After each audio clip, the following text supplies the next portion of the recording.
Hang on a second. I got to limber up here. Oh, wait, we're on. Hey there, everybody, and welcome back behind enemy lines. I'm Berardelli and Ross Galloway. Ross, what's going on, man? What's going on, man? You know what is funny? So, Gene, for those of you guys who don't know what Gene's talking about, he's talking crap in the chat before the show starts. I can't get into the show until Gene emails me a link. So it's like he has the keys, you know what I mean? So I can only come on when he emails me. So when I'm late, it's usually that. Sure. That's what you want to say? Is that the story you're sticking to? It's on tape now. Just saying. Anyways, listen, we got a whiz bang of a show for everybody today as people start filtering in. We see some friendly faces in the chat already. How was your Memorial Day, pal? It was fantastic. What's better than Memorial Day? I mean, a lot of people don't, a lot of people are like, oh, thank you for your service and stuff. You know, Memorial Day, obviously, it's for the fallen, right? We should remember those that gave all on Memorial Day. If you watch like Man on the Street interviews like Jesse Waters and stuff, it's astonishing how many college-age kids over on the beaches in Long Island didn't know what Memorial Day was and didn't know a damn thing about any historical event or war that this country has fought. Unreal, really. College kids. Yeah, it's downright sickening. You wouldn't believe how many adults as well were. They confuse Veterans Day and Memorial Day, and you wonder what you're doing at some point, don't you? Well, I'm wondering, like, what do they teach in school? Like, is there a history class? Does that happen anymore? There's supposed to be, right? I mean, American history. What I see with Marcos and his school seems to be pretty damn good. So, all right. The rest of them, I don't know. But yeah, people are filtering in. I'm kidding around with some people in the chat about how they make evil memes, or you should share that one at some point. That meme I saw was great. Yeah, it'll show up in another show for sure. We'll let you in on the inside joke on Buffoonology 101 on Friday, guys, about that one.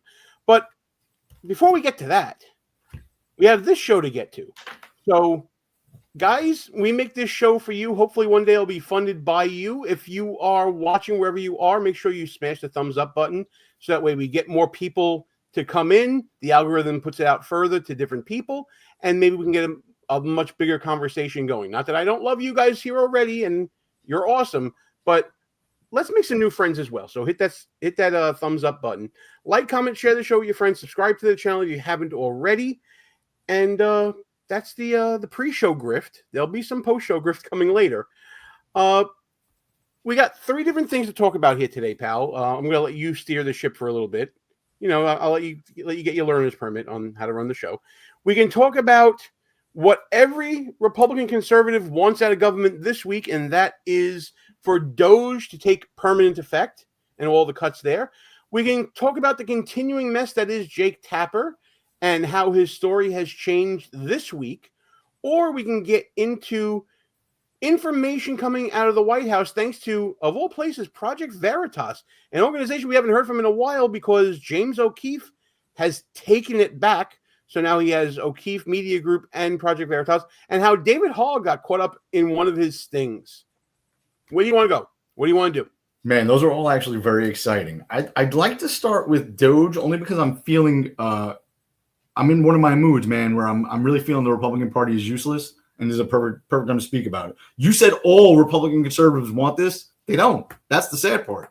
Well, when I say all Republican conservatives want this, I'm talking about those voicing their opinions on Twitter, not necessarily elected officials. Maybe I should have qualified it that way, but I think it's fair to say that you're right. There has been a lot of consternation in the right-wing Twitter sphere, or X sphere, or whatever you want to call it, of representatives being less enthusiastic about getting to these permanent DOGE cuts. We knew that they were coming sooner or later from the White House, and we got word earlier today, I believe, from the budget director, Russ Vought, that it's coming, and it's coming soon. Take a look at this from Larry Kudlow's show on, I believe this is Fox Business. Rumor has it that we got a big rescission package, an Elon Musk DOGE rescission package coming up. Can you confirm it? I can. We'll be sending that up on Monday or Tuesday, whenever the House is back in session. They will get our first rescissions bill. And again, this has been proposed, and we've talked about it. We want to make sure that Congress passes its first rescissions bill, including the DOGE, and we will send more if they pass it. And so this is the first one is foreign aid, USAID cuts, many of the waste and garbage that was funding not only wasteful but hurting our foreign policy, but also the Corporation for Public Broadcasting and NPR. We'll be sending that up, and we're working with Congress. And we've had good conversations to make sure that they knew what was coming. They had some input as to changes that could be made to make it something that could pass the House, and we're excited for that to occur next week. So next week, early next week, it looks like we're going to be getting the first of these rescission bills. Now, Coffee Grinder in the chat actually kind of let the cat out of the bag about why this hasn't come up before, that DOGE cannot be included in the big, beautiful budget submitted by the Trump administration. I'm going to turn now to, let me see if I can work the buttons right here. Nope, that's the wrong button. We're going to go to this button here, and we're going to share my screen because Stephen Miller had a pretty good explanation for everybody out there about why the bill couldn't include these DOGE rescissions. So you see there on the screen the tweet from Stephen Miller. DOGE cuts are to discretionary spending, for example, the federal bureaucracy. Under Senate budget rules, you cannot cut discretionary spending, only mandatory spending, in a reconciliation bill. So DOGE cuts would have to be done through what is known as a rescissions package or an appropriations bill. The big, beautiful bill, or the budget, as I alluded to earlier, is not an annual budget bill and does not fund the departments of government. It does not finance our agencies or federal programs. Instead, it includes the single largest welfare reform in American history, along with the largest tax cut and reform in American history, the most aggressive energy exploration in American history, and the strongest border bill in American history, all while reducing the deficit. So, advertisement notwithstanding, the DOGE cuts had to be submitted in this rescissions package. That's why it has taken up to this point to get this into Congress. I get what he's saying, right? Let's just look back in history a little bit. Obamacare was passed through reconciliation. The parliamentarian is the one who decides what the Senate rules mean, and the majority can overrule the parliamentarian, right? So I'm not buying it. If you caught what Russ Vought was saying, he said, we're going to submit this first package, and if it gets approved, we'll be submitting more. It's not going to get approved. You're not going to get 60 votes in the Senate. You're probably not even going to get a majority in the House, right? So none of those DOGE cuts are going to get codified. That's it. Unless the Republicans grow a set of balls and shut down the government, right? Don't pass any spending bill. F it. We will shut down the government. So you want to play chicken? I'm not even playing chicken. I've said this for years. Shut the government down. We have a majority. What deals are the Democrats making? When did they cross the aisle on anything? I'm not disagreeing with you on this point. I say Senate rules have changed so much in the past couple of years. Why is this a Senate rule that can't be changed by a majority vote? That's what I'm trying to figure out. Of course it can. The parliamentarian is the one that deciphers the rules. Obamacare, they decided, wasn't mandatory spending back then, and they passed that on a simple majority. So we need to do the same thing that they do, but we are never willing to do it. This is why we will never win, right? I'm telling you, if Trump doesn't run again in 2028, the party's over. Well, we're going to put this question out to the chat because we got a lot of friendly faces in there talking right now. I'd love to get some of their thoughts on this topic. Should balls go to the wall right now? One of the two suggestions we're talking about here is changing the rules of the Senate to allow this to go forward on a simple majority. The other one is to hold out and shut down the government until such time as Democrats are willing to come to the table. My issue with the shutdown is that Democrats badly played the last shutdown, and I think they'd be less willing to go along to get along the way that Chuck Schumer was last time around. I don't know if that's a real option. Why not? And what? First of Because all, I think that they'll be more dug in than they were before. Chuck Schumer got embarrassed during the last shutdown, and I'm wondering if he would be a little more hardline and make that go on longer than it would be useful for the Republicans to do it. there's a real easy way to not have to shut down the government. Eliminate the filibuster, right? They're going to do it to us. I say this every time this comes up. They're going to do it to us. Eliminate the filibuster. You can't run, Gene, and our side does this. So does the left.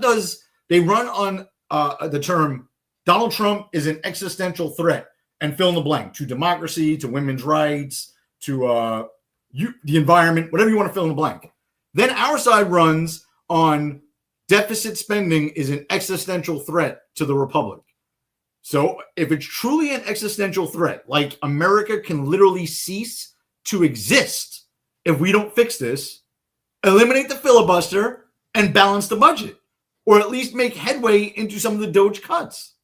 So here's where I'm confused a little bit, and I want to get a little guidance from you, pal. You mentioned, deficit spending.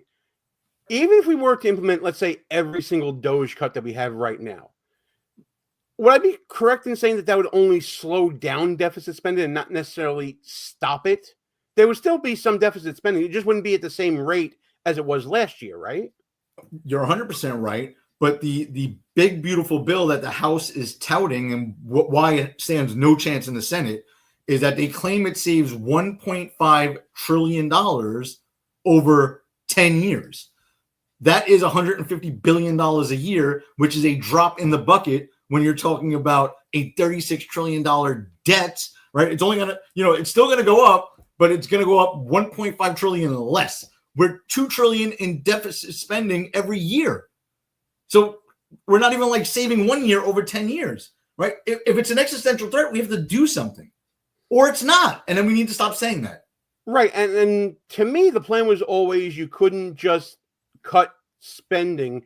You also had to increase revenue, which was the purpose of the tariffs as well, was to increase certain revenue coming not from Americans in raising taxes, but coming from foreign actors and getting more money out of them without a crazy price hike on consumers. So it was supposed to be a little from column A, a little from column B, some from column C, et cetera, et cetera. It seems like this is a tightrope that they're walking here.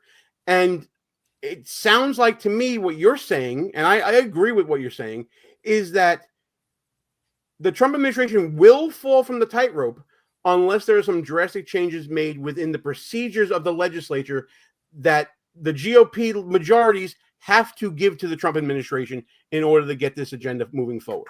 Yeah, and to tell you the truth, our biggest problem with the Republican Party, the Republican Party has a lot of problems, right? But it's your neck of the woods. The New York delegation of so-called Republicans are actually the worst, right? They pressured Donald Trump into giving a tax break to millionaires.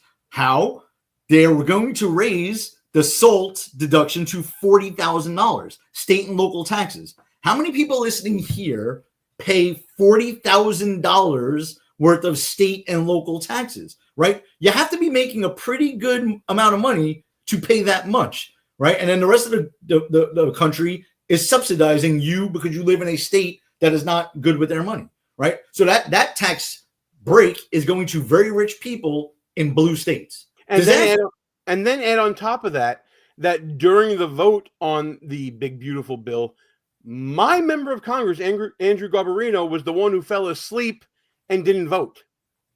So there's going to be some ramifications on that. There's been talk about him getting primaried, even though he's sort of like the lead of the Long Island delegation of Republicans in Congress. There are some people that are not happy with him at all. And we'll keep you updated on whether or not there's going to be any sort of fallout from that. But you're absolutely right that the New York Republicans, and I think I'm being generous in saying this, is a middle-of-the-road Democrat just about everywhere else in the country. They certainly fight to bring back money from the federal government in order to offset all of the draconian costs of living in New York State, in the People's Republic of New York. That certainly is a major concern.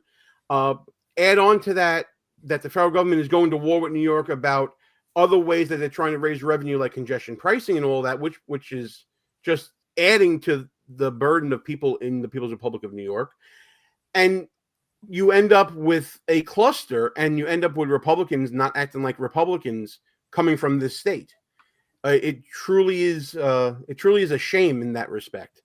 So let's say the Senate comes to its senses and they're able to get rid of the filibuster or suspend the rules that are necessary in order to get to a simple majority on this. Do they then have the balls to vote for it, or will there still be some consternation coming from the GOP? Now, Gene, that was the smartest take I've heard, because I agree with you. I think I agree with you. As much as I want to see them grow a spine and do these things, they're still going to bitch and moan. Even if they mustered the courage to do it, it still wouldn't pass because there are so many Republicans that won't vote for it. Even if they got rid of the filibuster, it wouldn't pass because they're all talk and no action. Think about this. We just talked about $1.5 trillion over 10 years. The DOD in this new big, beautiful bill, the Department of Defense, they're going to get $1 trillion a year, right? And I get it. Trump ran on rebuilding the military. He wants to do the Golden Dome over the United States and possibly Canada if they become the 51st state. And I'm all for all that stuff.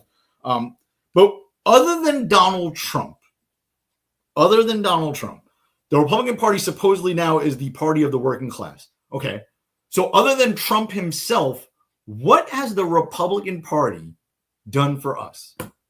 Not recently, in the past. What do you think they're going to do in the future? My answer is nothing. They've done nothing. They do nothing. We're 6 months in, just about. Right? You know what they're doing? They are riding the coattails of Donald Trump. Donald Trump. But those coattails end, Gene, unless the joke comes true and he runs for another term, which obviously he can't, right? Those coattails are gone. And we're going to see that in the midterms. Without Donald Trump on top of that ticket and with the Republicans not doing a damn thing, I don't think we're going to do well in the midterms, and rightfully so, honestly. I tend to agree with the fear that without Donald Trump steering the Republican Party, which, by the way, under his stewardship, he's getting union endorsements. He's getting support from working class Americans, the people that are forgotten by the fringe Democrats, everyone in flyover country that would normally just support us because they had no other alternative. They're doing so enthusiastically now. So I agree with you on that. And the clock is ticking on a Republican emerging that can pick up that standard bearer with the same force of personality that Donald Trump has. And, you know, some people say it might be J.D. Vance. Some people say it might be DeSantis.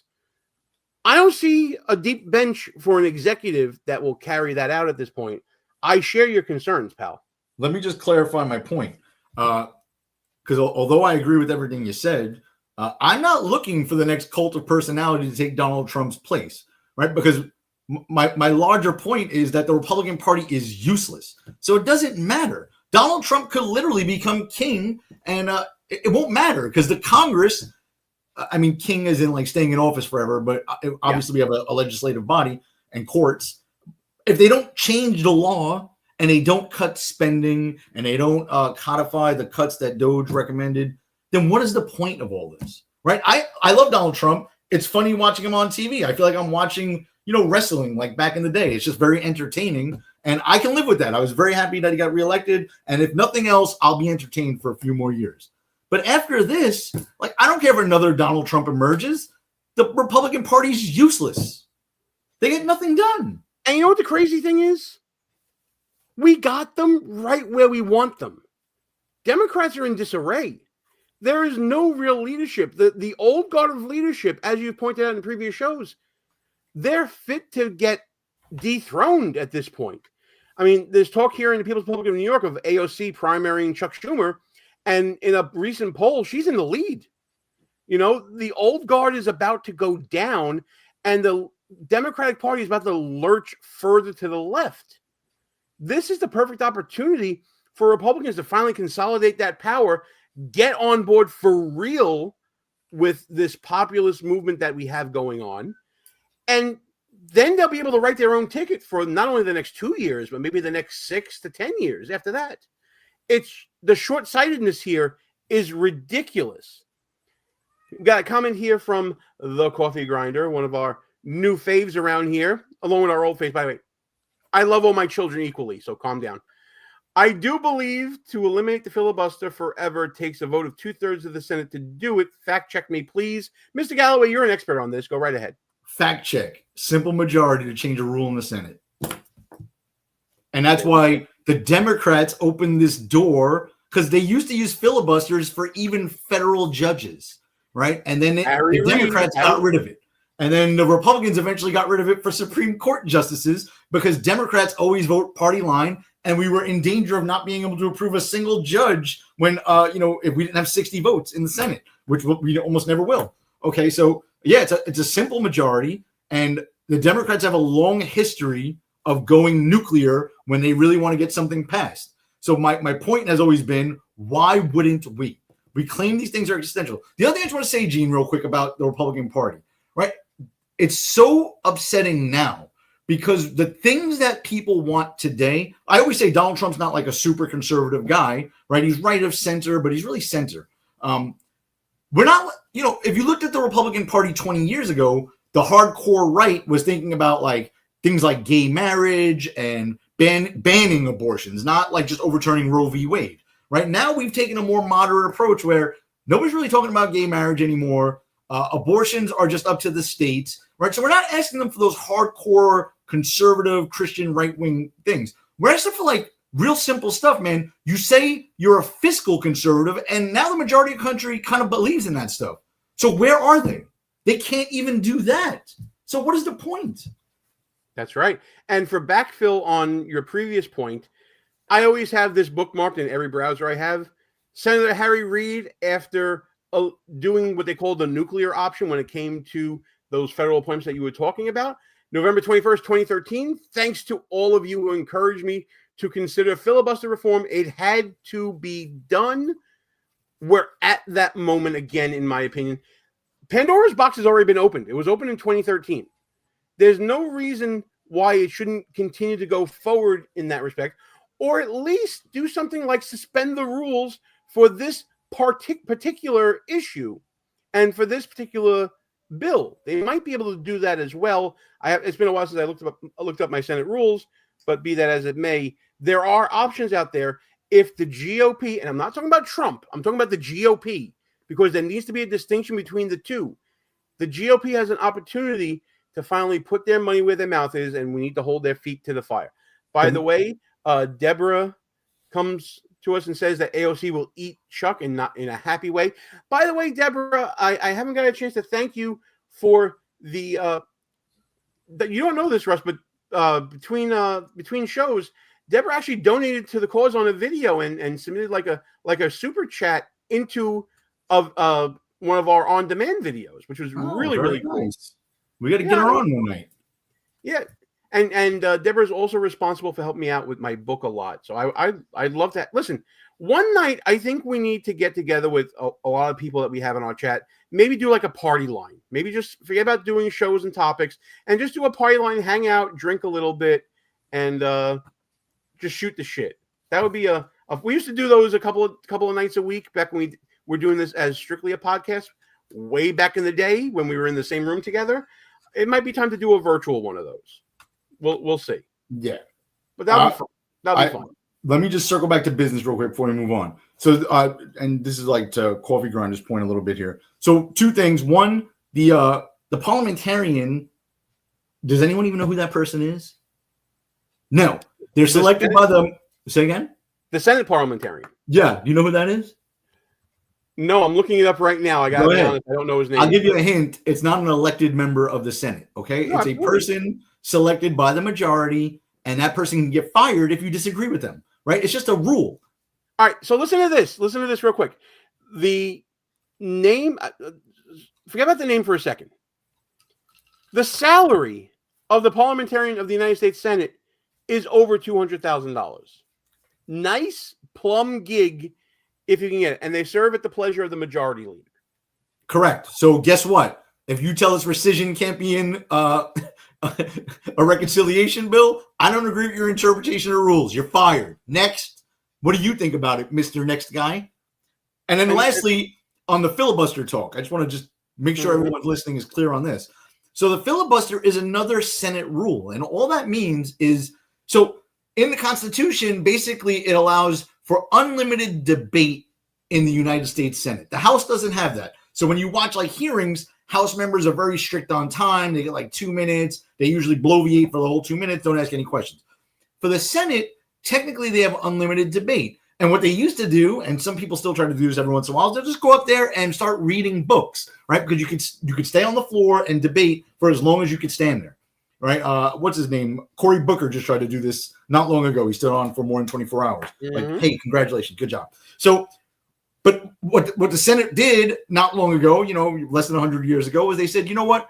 We'll do a 60-vote threshold rule to end debate, okay, to end a filibuster. So now you don't have to stand up there and talk for unlimited time. You could just say, we're doing a filibuster, and that's it. And it takes 60 votes to stop it. No one has to stand up there and read a book on the Senate floor. Right. That is nowhere in the Constitution. Anything about the filibuster, nothing about a 60-vote threshold. In the Constitution, simple majorities in both houses of Congress are required to pass laws. So if anything, I think we should go back to that. You can still have unlimited debate, and you can stand up there and talk for as long as you want. But when you run out of gas, the issue at hand gets brought to the floor and gets voted on, and a simple majority will pass it. And the last point on this, Gene, because this is important.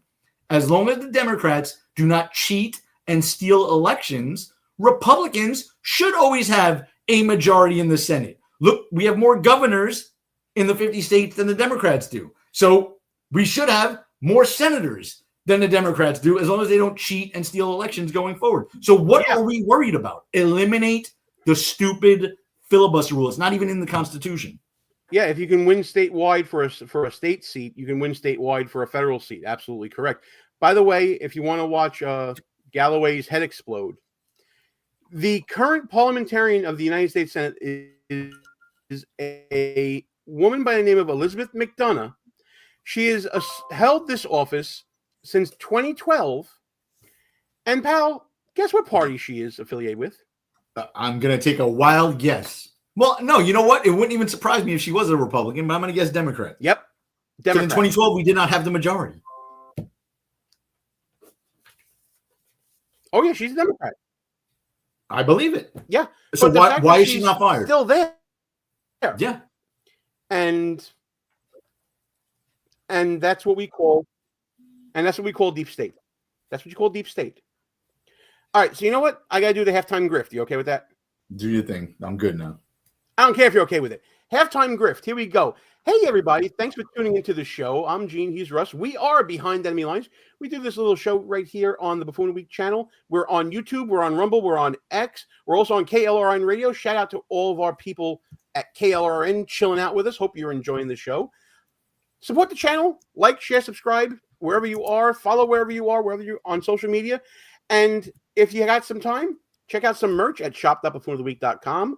I still have the sale going on from 2 weeks ago. If you want to participate in it, it is the coupon code is fraud, and you get 10% off anything in the store. And as always, you can check out buffoonoftheweek.com. We have blog posts up there many days a week where you can check out some supplemental information that goes along with every video that we put out there. Those are the ways to support the channel, and we can now continue on. That was a very short grift. Who is the parliamentarian of our little competition here? Oh, it's you. Yeah, that's great. And Skippy, listen, I'm the only one that I trust with something as serious as that. Lord knows I wouldn't trust you. Oh, wait. Oh, look at this. I got baby grifters. Look, I got baby grifters. If you're new here, check out our new show, Buffoonology 101. At some point, it's hilarious, and we get to vote. Aww. All right, now I take it back about the whole thing about saying that you send out evil memes. I take it back. Do we really get to vote, Gene? Do we really? Yes, we all get to vote. And we're going to keep it that way until I want to change it. Thank you, Master. Now, speaking of Buffoonology 101, and thank you, Daisy Bell, for the segue. One of our buffoons just keeps on ticking, and that's Jake Tapper. He's still in the news, and he's still taking hits about his book about the Biden decline that he is all gaslighting us about. But he seems to have hired a crisis management team that is helping him get through this book tour in one piece. In fact, one of the popular X accounts, Western Lensman, has a compilation video. I love when he does these things. He did it with Bernie Sanders, and we liked it then.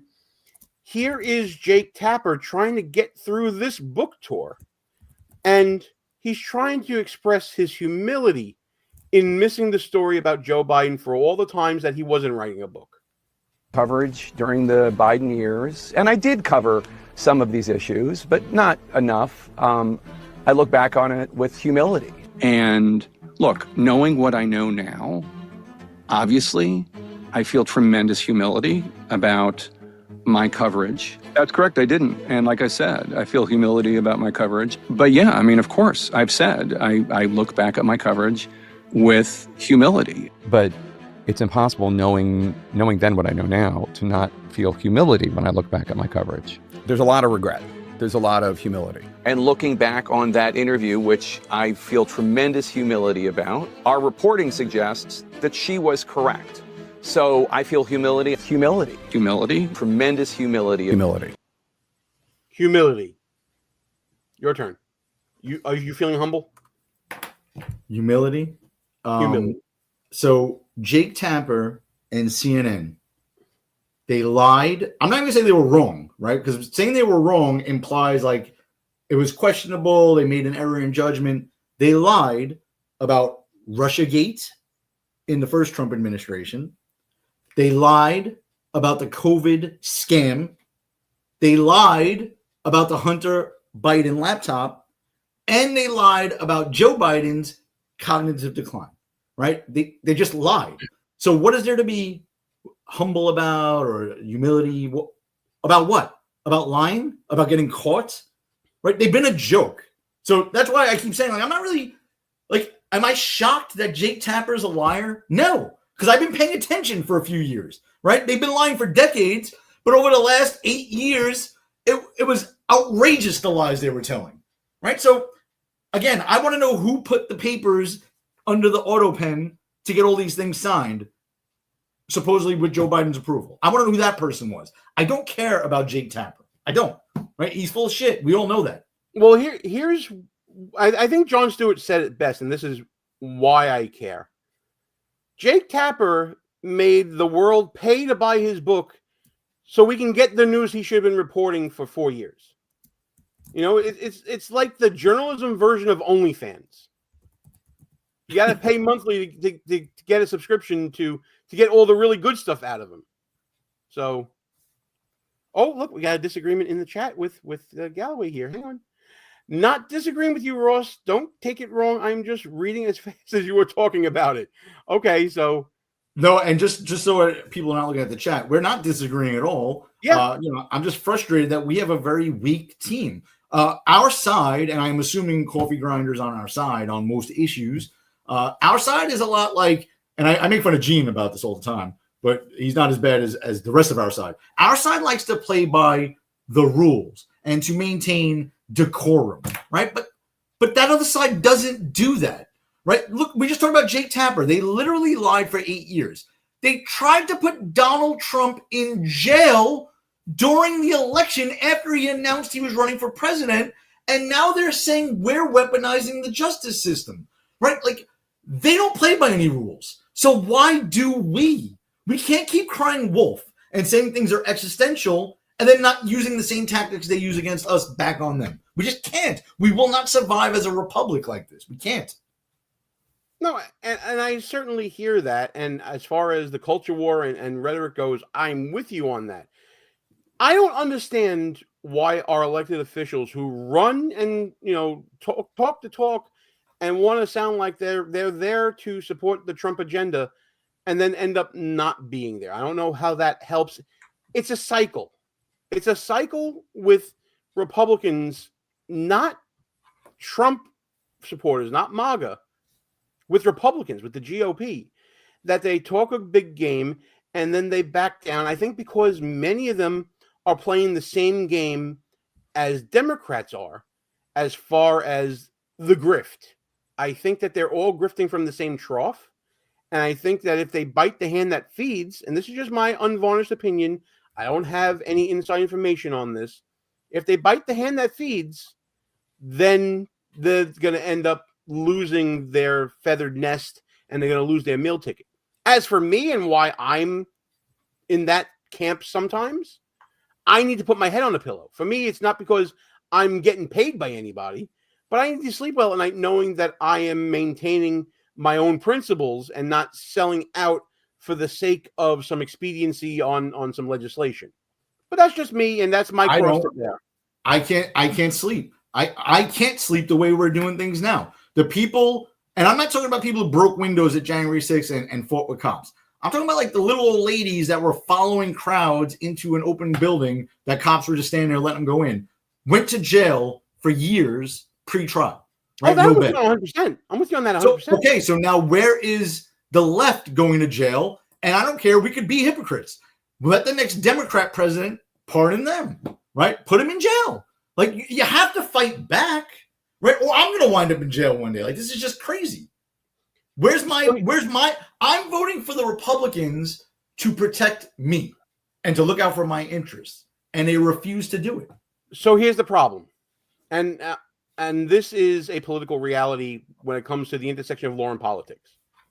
LaMonica McIver, for instance, she's charged. She's facing assault, federal felony charges, right? Where is her case going to be heard? Newark, New Jersey. Not exactly Trump country. Democrat in a Democrat jurisdiction.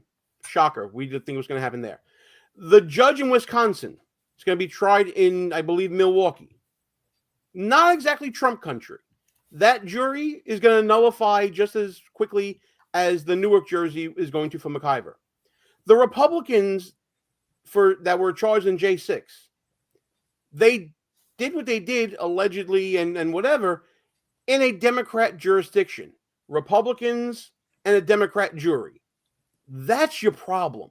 The problem is your justice system is just as politicized as anything else, as your legislative and your executive branch are. And I don't think that people realize that at that local granular level, where you have to have 12 idiots in a box decide someone's fate, the politics of the moment does come into play. And that's the unfortunate thing that you're going to be seeing here. All the feel-good stuff about the arrests that you want to see, and some of them are happening, is going to go away when those acquittals start rolling in. Yeah. So, all right. In the paradigm that exists at this moment, you're right. In a way, I'm not saying we shouldn't do it. Still, we should definitely still do it. Oh, you still bring charges, absolutely. But who sets the jurisdiction for the judicial branch in our system of government? Who has the power? Who has the check and balance over the judiciary to set their jurisdiction? Well, I mean, these are Article 2 judges, right? So Article 3 judges and Article 2 power in the legislative branch, Article 1 power in the legislative branch. They are the ones who set all federal court jurisdiction according to the Constitution. Now, I know the higher courts set precedent and give guidelines to lower courts, but Congress can just strip away jurisdiction from federal courts for certain crimes. They can also, and I've heard this idea floated, and I don't know why the Republicans don't eliminate the filibuster and pass something like this. If you get charged, you should never have your hearing in Washington, D.C. That is a federal district. You should have your hearing where you live, in the jurisdiction in which you live, right? It doesn't matter if the offense was committed in D.C. That's a federal district. It's not a real place, right? Take that power away from those federal courts and put it back in the jurisdiction where the person themselves lived. If you look at the Declaration of Independence, that was one of our gripes, that the monarch would drag you away to faraway distant lands and courts, right? And have fake tribunals. That's exactly what we've become. By the way, for you guys listening, go look up the Declaration of Independence. It's a real short read. Read the gripes the founding fathers had against the British crown, and you will be shocked that almost every one of their gripes is worse today. Yeah, I mean, what you're saying doesn't really solve the McIver problem or the judge in Wisconsin's problem or anything like that. But if you're saying it's an existential threat, right? Like you're saying it's so bad for justice the way it's set up right now, then let's fix it. We have the power. Fix it. Right, but the main part of criminal justice, at least, is you have to be tried by a jury of your peers. And McIver's jury of peers is in the Northern District. Maybe for her, but not in D.C. Oh, no. The majority of my peers would be wherever I live. Unless you reside in D.C., you shouldn't be tried in D.C. if you're not from D.C. I agree with that. But I'm just saying that what you're talking about only solves part of the problem. The problem is you need to start changing the hearts. It's not a quick fix. You got to change the hearts and minds of those people to ignore party labels and to actually act in the interest of justice.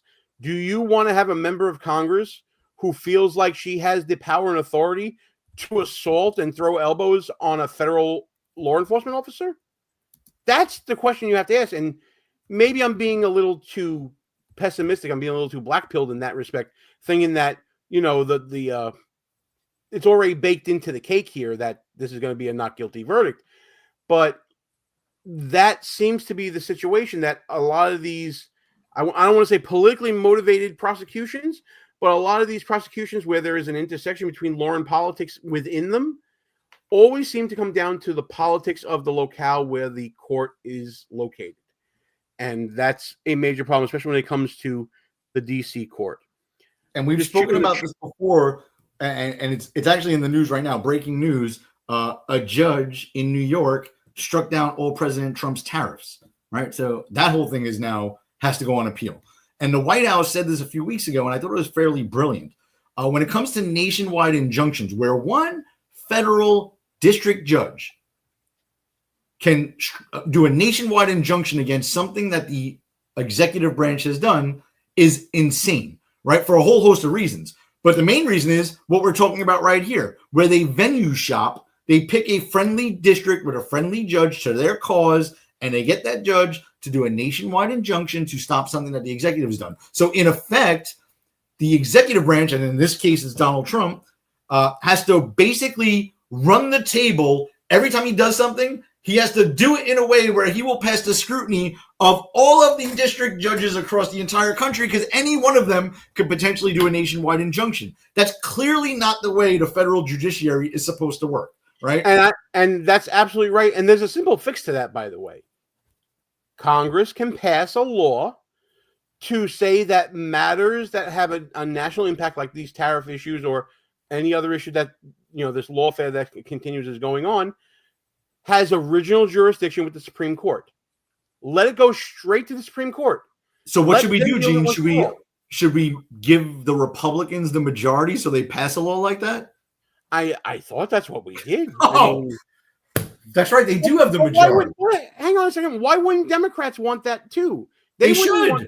They wouldn't want Republicans doing this lawfare to them and trying to stop things at a federal district court level and then going up to the circuit level and then having them do an en banc appeal and then going up the ladder all the way to the Supreme Court again. And whether or not they'll take it up is anybody's guess. But why doesn't our side even try it? Right? Like tomorrow, a district judge in, I don't know, let's say Texas can just say, you know what? We're going to ban abortions nationwide. We're going to ban funding, whatever they have to do, whatever legal mechanism they have to use to say, I'm going to do a nationwide injunction. There can be no abortions federal, across the whole country. Watch the left lose their shit, right? They wouldn't like it if we started doing it, but no one on our side, whether they're in an Article 3 judicial role, an Article 2 executive branch role, except for Donald Trump, or Article 1 legislative role, has the balls to do anything ever on our side, ever. I certainly hear that.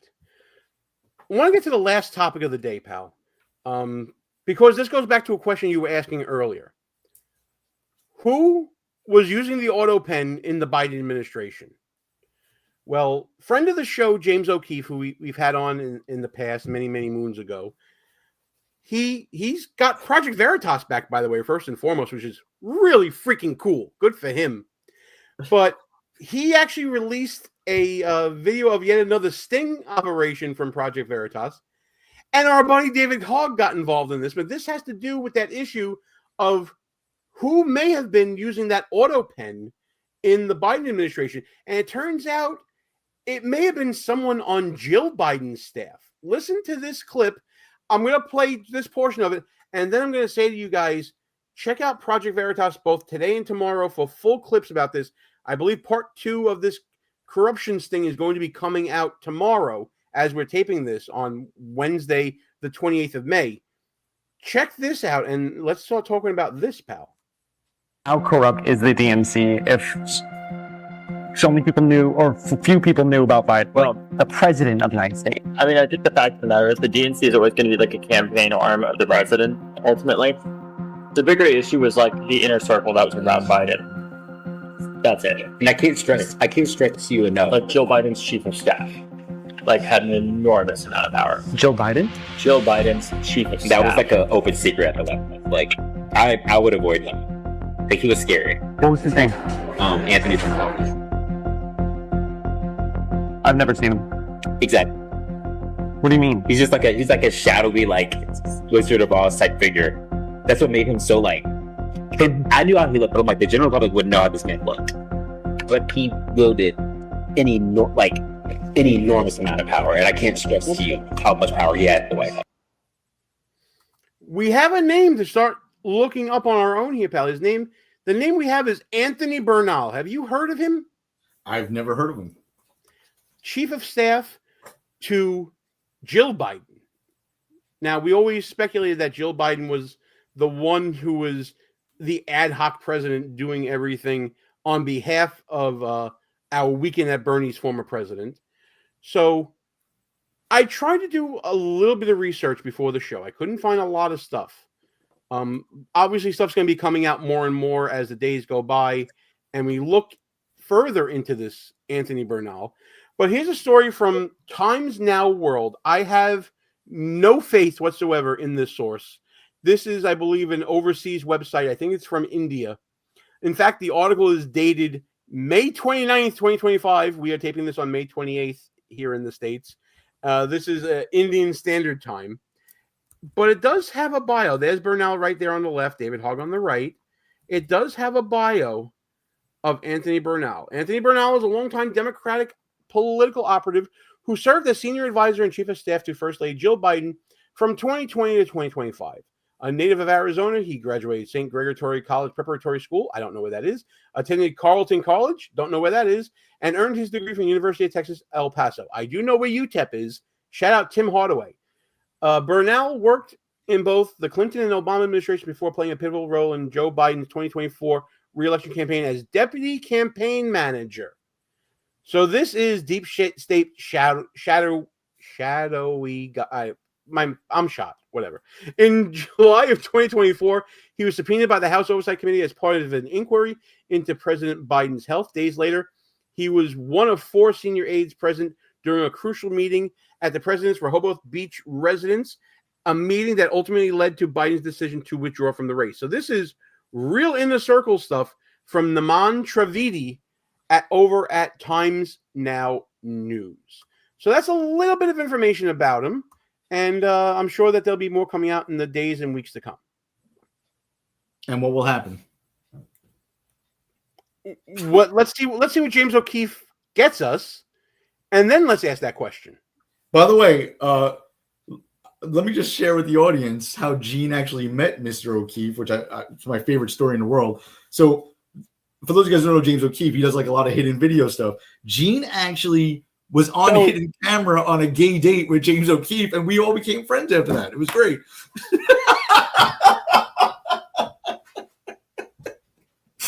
Wrong. Did I ever tell you the story about how we first got in contact with James O'Keefe? No. It came through your friend, your superior, Mike Tracy. Oh. He introduced me back in 2011 and connected us. And, you know, we've had him on the show since, and we've gone to different events. We went we were invited to his book release party, his first book. And he's just a great guy. We've talked about, you know, elections, irregularities in New York City. And yeah, pretty cool. Not the way Galloway said it. By the way, Gene was wearing a feather funny pink. Funny story. When Galloway actually met O'Keefe at CPAC one year, he actually asked him for a Jack and Diet because he thought he was a waiter at one of the parties. That's how he met him. I actually don't remember. I can that. make shit up too, Galloway. I can make shit up. I was going to say it sounds like it's something that could be true. I don't remember that, but it could be true. See, I can make stuff up too here. You know. I am glad to see O'Keefe back in the saddle, though. I mean, he obviously built Project Veritas from the ground up, and he deserves to be back in control of it. The guy's very talented, regardless of some of his personal issues that came to light not long ago. Very good guy. He actually does what reporters are supposed to do, right? They speak truth to power, they investigate, and they expose corruption, right? And that's not what Jake Tapper and the losers over at CNN have been doing. But not to pick a scab here. You're right. Then what? If you find out that this is one of the people that may have done this, then what? This is an unprecedented matter. One of the things that should be done is the Trump administration should go to court to nullify just about every executive order that Joe Biden ever issued. I think at some point those pardons have to be examined, and that this may be a case of first impression on that. But in a lot of cases, what's done has been done when it comes to the auto pen of the Biden administration. There's a lot of times that you can't unring that bell. But you can be prepared in the future for other chicanery and shenanigans like this. You could also lock someone up, right? What's going to happen? James Comey and Lindsey Graham are going to co-sign a very strongly worded letter against this guy to try to shame him. And that's all that's going to happen. That's all that's ever happened. We didn't impeach Joe Biden. There was no pressure to invoke the 25th Amendment on him, right? He was clearly incapable of serving. They were trying to do it to Donald Trump in his first term, especially, between the election and the inauguration back in 2020, 2021. So we never did that, right? It just goes back to my thesis. Like, the Republicans are weak. We don't do any of the stuff they do to us, even when it's justifiably so. Someone's got to get locked up. I love Kash Patel, man. But what was his claim to fame over the last few weeks? Him and Dan Bongino come on TV and then just state matter-of-factly, Jeffrey Epstein didn't kill himself. Next topic, right? Okay, cool. Maybe that's true. But show me something else. Lock someone up. You know what I would love for them to do, honestly? Go to this Anthony Bernal and give him immunity. We want to know your story. We want to know everybody involved. I want prison time for the top people. I want these underlings to cut deals in order to avoid jail time. You need that threat of jail time against them. And, Coffee Grinder, I agree with you as well. Prison time is needed for something like this. A fraud perpetrated on the American people that demands jail time. I completely and totally agree with that. But I want to shark my way up the ladder to get to possibly a Hunter Biden, possibly a Jill Biden, possibly a Kamala Harris, possibly, whoever, what was the name of the chief of staff over there at the time? He was involved in the 2000 election recount. Ron Klain, someone like that. I want somebody like that to step forward. I want there to be a cautionary tale for anyone out there, Republican or Democrat. You try to commit fraud on the United States government, you have the maximum penalty and the heaviest weight of the law coming down on you. And I'm even okay, Gene, with we never get prison time. I'm okay with that too. But let's try some novel cases like they did to us. The process is the punishment. You bankrupt them by bringing them to court and making them spend lots of time and money on lawyers. And then you disbar their lawyers for defending them. Just like they did to Rudy Giuliani and all the lawyers that were helping Trump after the 2020 election, right? No prison time, but we do to them what they did to us. And I'm okay with that then. What a black-pilled show we're doing right now. You see, Coffee Grinder, I like this comment saying that, they've been subpoenaed and somebody will flip sooner or later. I disagree that someone would flip because there's no stick to go along with that carrot. there's no weight of any penalty. People are going to think they're untouchable because of what Ross has been talking about this whole time. The unwillingness of the GOP to not look like the bad guy and to do what needs to be done in many cases. That's the problem. I completely agree. Last week we had this issue, Ross, about what good would jail time do. Here, jail time would send a message. I completely agree with that. I mean, in a just world, yes, there should be lots of people going to jail. But like I said, if we can't get jail, and let's say we know we can't get jail, right? It's in the districts you're talking about for La Monica over in New Jersey. Okay, try her and pack on a bunch of charges that, like they did to the January 6th people, that have nothing to do with reality. And just like Donald Trump, the 34 felonies, bang them out and then let them defend them and bankrupt them and waste their time. Put them on defense. And if they get acquitted, who cares? Next, we go to the next one and try them. And why don't the state attorney generals? Why doesn't Florida look? Does Gavin Newsom? I think AOC might own property in Florida. All right, charge her with something, right? I'm not a big fan of lawfare, but if the republic is collapsing, we got to fight back. We shouldn't just go out with a whimper. I agree. Go after Adam Schiff about that Maryland property. Yes. Obviously, I know that, lawmakers that come from further away need places to stay. But when you have a multi-bedroom dwelling in Maryland and you have a couple of 100 square foot apartment in your state where you represent, I got to call into question. If your kids are laying their heads down in a different state than what you represent, I don't necessarily know if you have the intention to return back there. Let's ask that question. There are so many different lingering issues out there. The Andrew Cuomo thing. I got my final thought about Andrew Cuomo coming up because I always got him on the tip of my nose here. But Andrew Cuomo is paying rent for the first time ever in New York State because he's running for mayor now and he has to reside in New York City. So he's actually paying rent there. Before he was just he was staying at a buddy's house in a room, and that's what made him qualify to run for every office he held in New York, which is absolutely obscene. Yet they go after RFK Jr. for his residency when he was running for president. And that seemed like, we're getting justice because he's committing a fraud on New York by having a residence in California. Yeah. And then, Gene, I just want to push back on Coffee Grinder about the comment about someone will flip, right? Yep. Even if they do, I'm telling you it won't matter. And I can prove it. Do you remember during the Russiagate lies against Donald Trump, they found a guy who worked for DOJ. He was a lawyer. What did he do? He edited an email and got caught, which led to them getting a FISA warrant against George Papadopoulos. And when he got caught, you would think that's got to be a pretty serious charge, right? A lawyer edited an email and then presented it before a judge to get a FISA warrant against an American citizen so they could spy on him and, by extension, the leading candidate for president of the United States. What happened to that lawyer? Nothing. He got disbarred. I know that's a big deal for lawyers, but he didn't serve a single day in jail. Okay. Well, he did get charged and he did cut a deal. He cut a deal. Yeah, so it don't matter if people flip. Nobody's going to jail. No one. I guarantee it. I hope I'm wrong.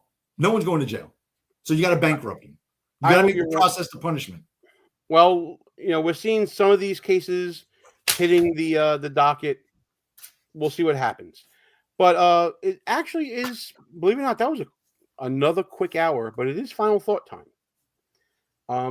This is the part of the show where Russ and I give our final thoughts to you, our audience, about any topic we want to talk about. We never consult each other at all about what we're going to say here.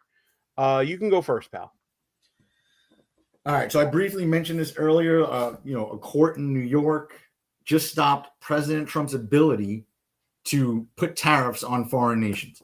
Okay. I don't know where a court gets the authority to basically, I was going to say influence, but basically run the foreign policy of the United States when that is clearly in the president's purview, right? So we have a tyranny right now, and it's a tyranny of the judiciary, the judicial branch.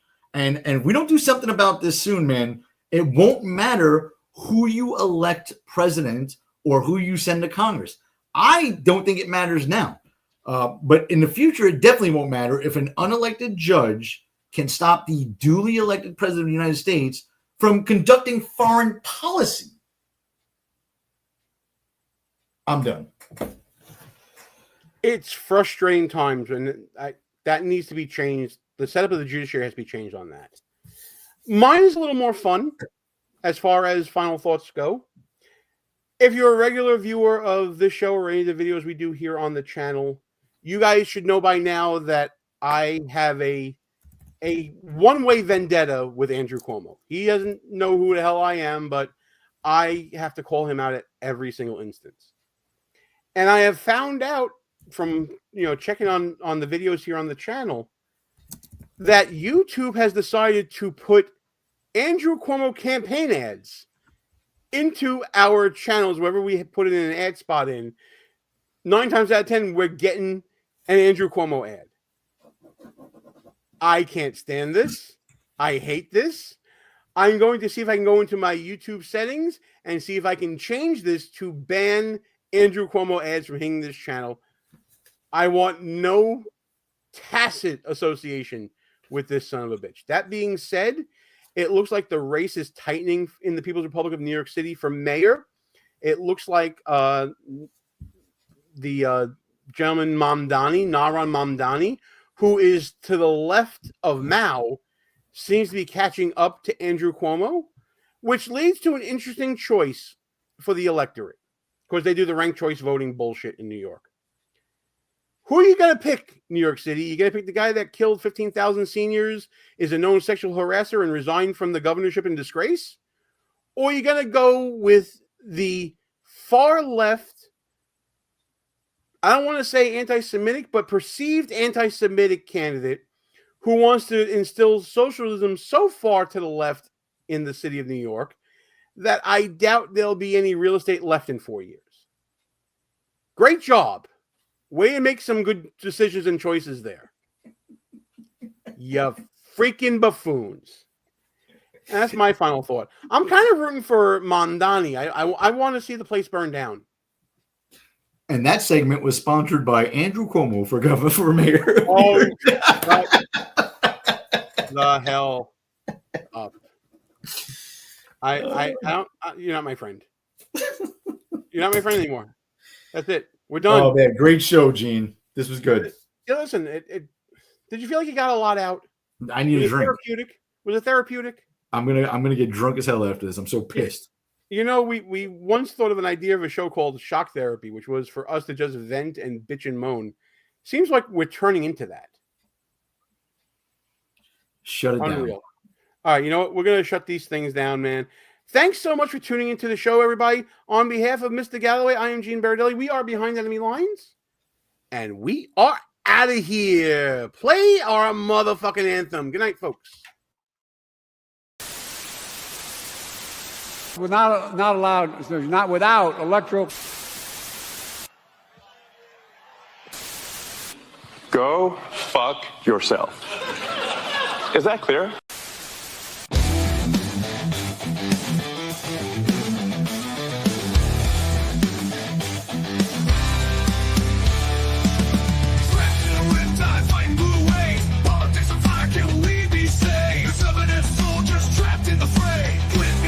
Don't let them have sway. Conservative battalions walking them out, marching through the streets while the buffoons all shout. Move in the shadows, flag on my chest, repping my clan, putting faith to the test. Cause we'll play blues behind enemy lines, fighting for the truth, feels like wartime. Don't back down, keep it rugged and raw, cool in the chaos, but loud in the war.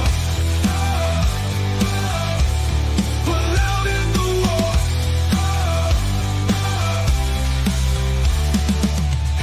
Thunder, arm in advance, march to the anthem, this is our chance. If I ever stand with a smirk in a gaze, holding down the fort in this Democrat cage.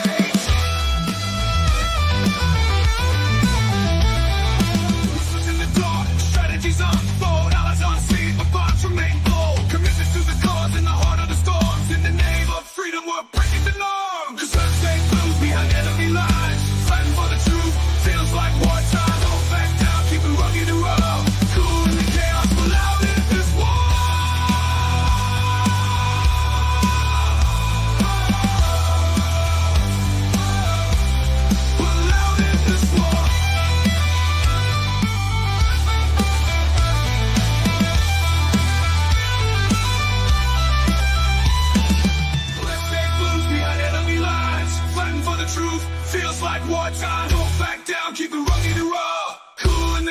Marshmallow.